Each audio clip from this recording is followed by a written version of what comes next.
Good evening and welcome to the Cardinal Way for Men Live. My name is Ed Cardinal.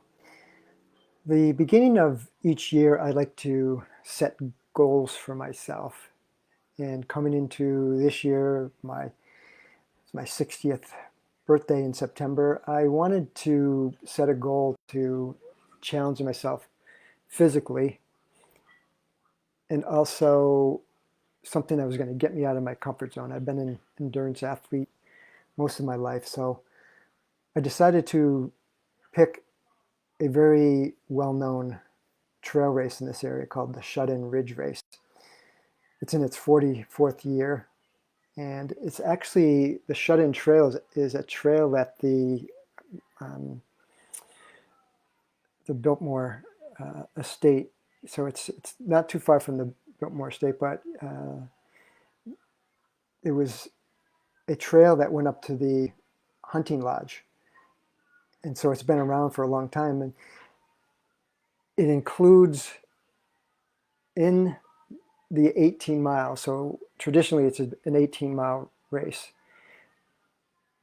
But this year they had to extend it because the Park Service didn't want the race to finish on their property. So they had to extend it 4 miles. So it's 22 miles this year.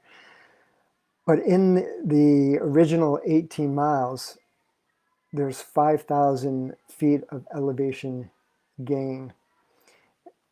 And in the last hill that we have to climb, it's 1.5 miles, 1,000 feet vertical gain, and most of it's at 20% incline.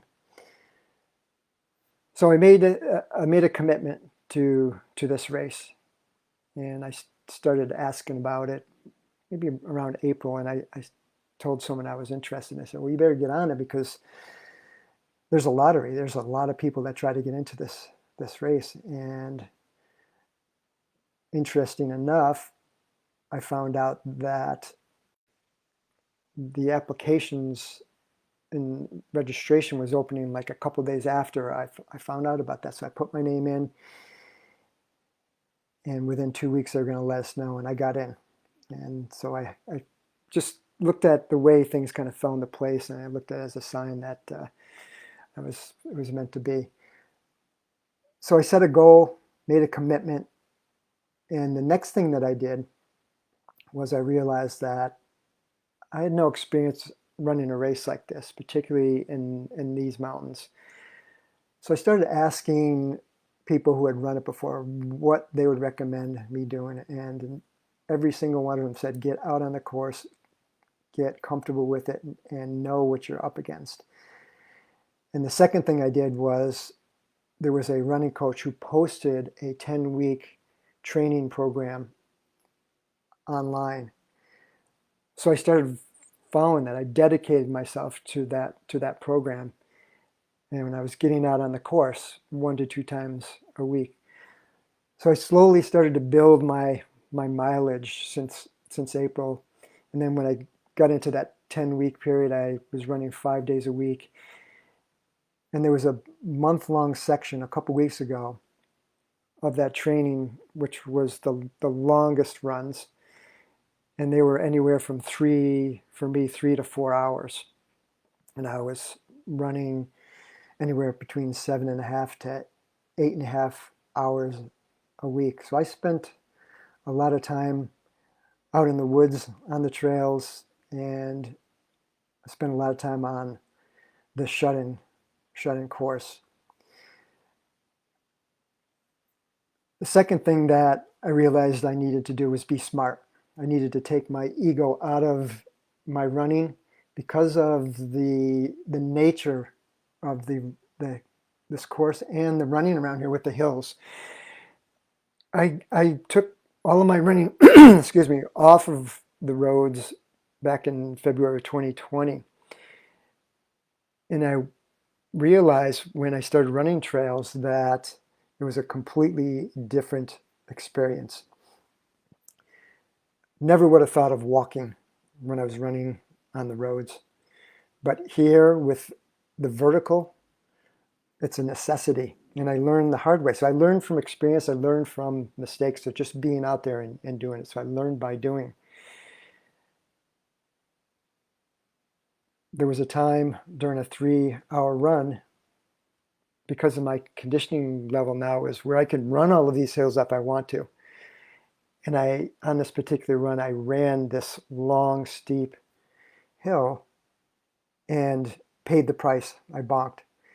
I didn't have enough fuel in the tank to finish the run. I finished it, but I was struggling and I had to walk on some parts of it that I normally wouldn't have to walk. So getting on the course, I learned where I'm going to be walking, and it's usually in sections that are above 15% incline. And there's about 10 to 11 climbs that fit into that category. And some of them are shorter than others, but those are the areas where there's generally log stairs in those sections to help with erosion. So I'm walking those sections, and then as soon as I get to an area where I can start running again, I run. Also learned about how to fuel with gels and making sure that I'm properly hydrated. The third thing that I realized in practice was trying to enjoy the process. I love running. I love being in nature. So combining these two has been such a gift, and I'm so grateful for it.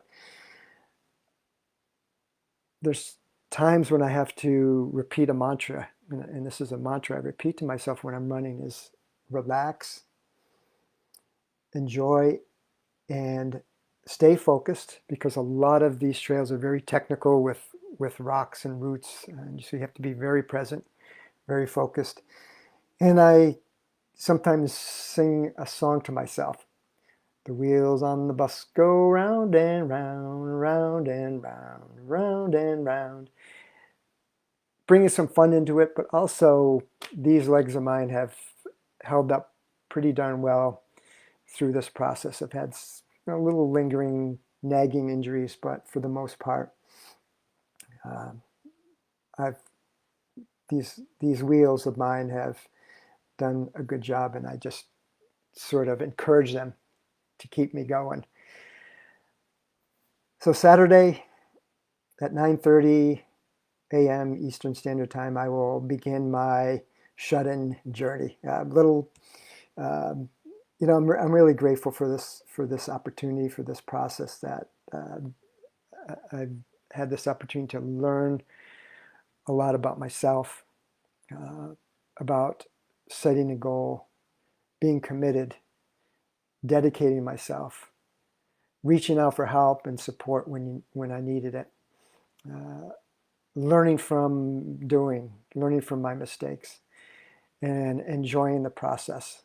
Great gifts, great lessons that I learned.